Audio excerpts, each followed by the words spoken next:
ये आकाशवाणी है। प्रस्तुत है कार्यक्रम सुर्खियों में। इसके अंतर्गत आज सुनिए केंद्रीय मंत्रिमंडल के निर्णयों पर चर्चा। इसमें भाग ले रहे हैं आर्थिक विश्लेषक A.K. भट्टाचार्य और आकाशवाणी संवाददाता कमल कुमार प्रजापति। आज केंद्रीय मंत्रिमंडल की बैठक में कई अहम निर्णय लिए गए। इनमें गुजरात और मध्य प्रदेश में रेलवे लाइन की डबलिंग का निर्णय, पीएम पोषण योजना का निर्णय और निर्यात पर इंश्योरेंस कवर को बढ़ाने के लिए अतिरिक्त पूंजी देने का निर्णय महत्वपूर्ण है। सबसे पहले मिस्टर भट्टाचार्य, हम आपसे यही जानना चाहेंगे कि जो सरकार ने निर्यात पर इंश्योरेंस कवर को बढ़ाने के लिए एक तो निर्णय लिया कि ईसीजीसी जो कंपनी है उसमें 4,400 करोड़ रुपए अतिरिक्त पूंजी दी जाएगी और इसी तरह से जो प्रोजेक्ट एक्सपोर्ट हैं उसमें national export insurance account and trust के लिए अतिरिक्त पूंजी सरकार द्वारा दी जाएगी। तो इन एडिशनल कैपिटल से किस तरह से इंश्योरेंस कवर को बढ़ाने में, एक्सपोर्ट में मदद मिलेगी?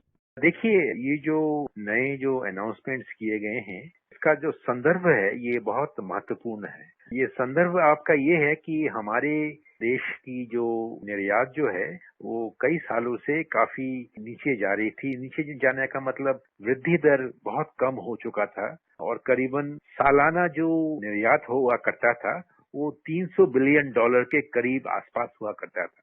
पर इस साल जो हम देख रहे हैं कि कोविड के बाद जो हमारी जो निर्यात क्षेत्र की जो एक तंदुरुस्ती दिख रही है वो काफी एक तरफ से आश्चर्यजनक है और वो बहुत ही एक आशाजनक भी है, क्योंकि हमने पहले 5 महीने में जो निर्यात का जो दौर देखा है वो करीबन 46% ज्यादा पिछले सालों से है और अगर आप 2019 या 2018 से भी तुलना करेंगे उनसे भी ज्यादा है। तो मैं ये समझता हूँ कि सरकार की ये चिंता करना कि निर्यात का क्षेत्र अच्छा काम कर रहा है और निर्यात के क्षेत्र में काफी नौकरियां मिलती हैं और निर्यात के क्षेत्र में अगर जो छोटे मझले उद्योग जो हैं वो उनका हिस्सा काफी बड़ा होता है। तो इस चीज को देखते हुए मैं समझता हूँ कि सरकार ने जो एक्सपोर्ट सेक्टर को ये बढ़ावा देने की जो निर्णय लिया है इसमें काफी इकोनॉमी के लिए ये बहुत बड़े अच्छे कदम मान सकता हूँ। पहला जो इम्पोर्टेंट बेनिफिट मिलेगी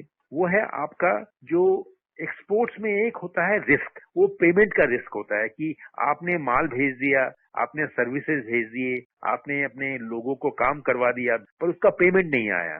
तो वो पेमेंट का रिस्क बहुत बड़ा रिस्क होता है और वो छोटे मझले उद्योगों को जो अगर ये एक्सपोर्ट क्रेडिट गारंटी कॉर्पोरेशन को अगर हम और भी सशक्त बनाते हैं तो वो एक्सपोर्ट्स की पेमेंट रिस्क को वो लेने में यह सशक्त हो जाता है। तो मैं समझता हूँ जो पूंजी की बात कर रहे हैं वो पूंजी दो तरफ से काम देगा। एक तरफ से जो ईसीजीसी को सशक्त बनाएगा जिससे कि वो इंश्योरेंस का जो रिस्क वो ले सकेगा और दूसरी तरफ ये जो 4,000 करोड़ की बात आपने की उससे ईसीजीसी की मार्केट में लिस्टिंग होने का भी एक प्रावधान किया गया है। लिस्टिंग का मतलब ये है कि वो मार्केट में वो कंपनी को लिस्ट किया जाएगा, वो उससे मार्केट से वो पैसा उठा के अपने आप को और भी सशक्त करेगी और सरकार के पूंजी के ऊपर निर्भरशील न रहकर तो जो सरकार की जो खजाना है वो खजाना देश के वेलफेयर स्कीमों में लग सकता है और ईसीजीसी से जो पैसा जो आएगा वो पैसा मार्केट से बटोरा जा सकता है।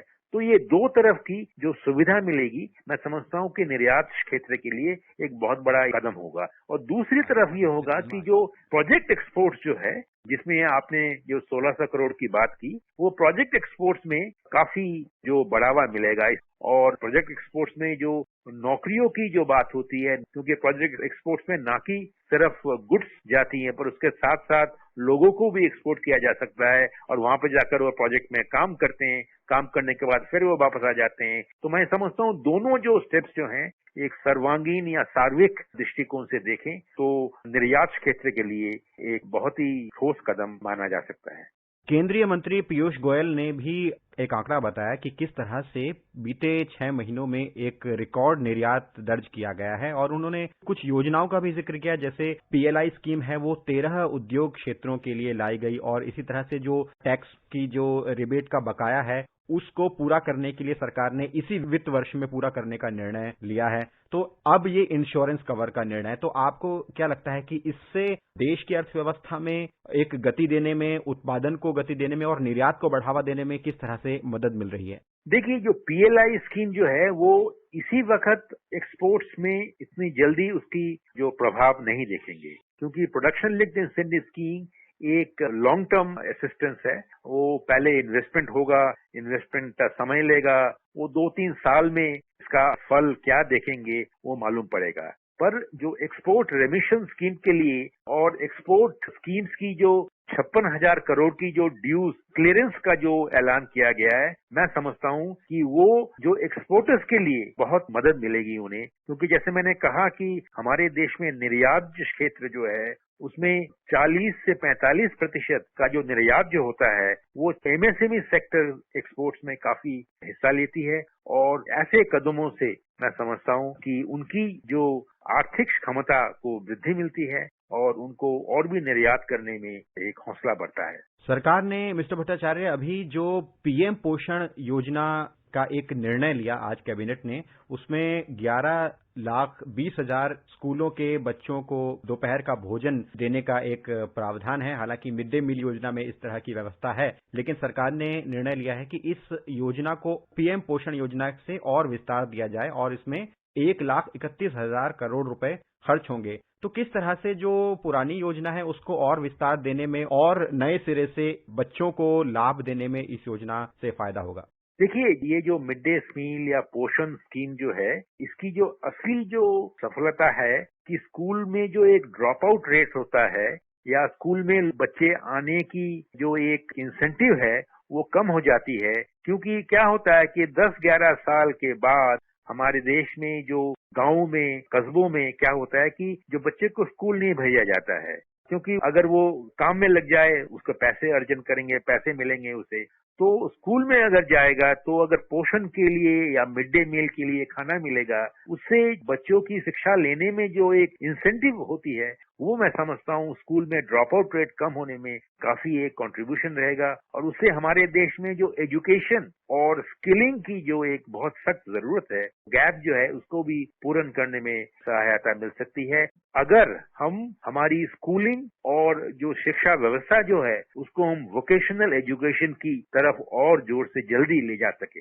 मिस्टर भट्टाचार्य, रेलवे एक ऐसा माध्यम रहा है जो न सिर्फ यातायात के लिए एक बेहतर माध्यम बना है, बल्कि जो आवाजाही है, उद्योग हैं, उनके लिए भी एक बड़ा बेहतर माध्यम रहा है। और इसी संबंध में आज केंद्रीय मंत्रिमंडल ने गुजरात और मध्य प्रदेश, इसमें 2 रेलवे लाइनों के डबलिंग का निर्णय लिया, जिससे कि उम्मीद की जा रही है जैसे कि मध्य प्रदेश में सीमेंट, टेक्सटाइल और जो टूरिज्म है, इस सेक्टर को बढ़ावा मिलेगा। गुजरात में भी उद्योगों को इससे काफी फायदा होगा। तो इस तरह के निर्णय किस तरह से घरेलू उद्योग है, आयात निर्यात है, उसको बढ़ाने में मददगार होते हैं? आपने सही कहा। हमारी जो रेलवे ट्रैक्स हैं, हमारे देश में बहुत सारे ऐसे एरियाज हैं जहाँ पे जो ट्रैक्स जो हैं वो सिंगल ट्रैक्स हैं। उससे क्या होता है कि जो रेलवे वाहनों की जो गति होती है धीमी पड़ जाती है वो। तो अगर वो डबल ट्रैक हो जाए उसी सेक्टर में, तो मैं समझता हूँ कि जो रेलवे की जो कनेक्टिविटी जो है, उसकी जो गुणवत्ता जो है, उसमें बहुत बड़ा एक पॉजिटिव इम्पैक्ट होता है और इम्प्रूवमेंट होती है।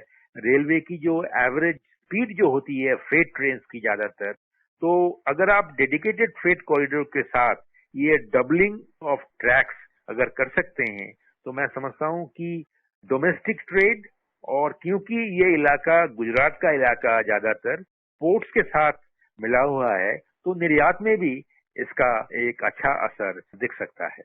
मिस्टर भट्टाचार्य, आज के जो केंद्रीय मंत्रिमंडल के अहम निर्णय रहे, उन पर आपने विस्तार से चर्चा की, अपना विश्लेषण दिया, कार्यक्रम में आप जुड़े, इसके लिए आपका बहुत बहुत धन्यवाद। नमस्कार।